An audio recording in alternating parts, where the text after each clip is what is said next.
So mga idol, papunta po ako sa palengke ng Tacloban Leyte mga idol.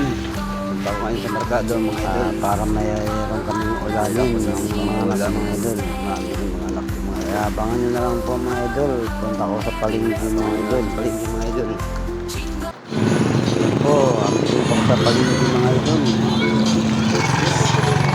Lalakad na ako papunta doon mga idol. Yan.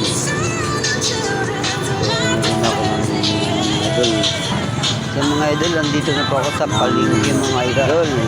Nakarating ako sa daan mga idol. Bibili ako ng po, papunta doon sa palengke mga idol.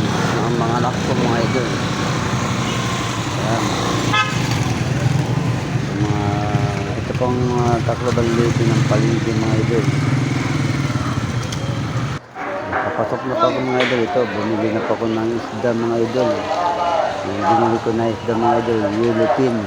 Ayun po yung bangos mga idol. Hindi ko binili kasi tatlo lang naman kami ng anak ko mga idol. Kaya naman yan? 180 kilo. Ayan. 180 kilo.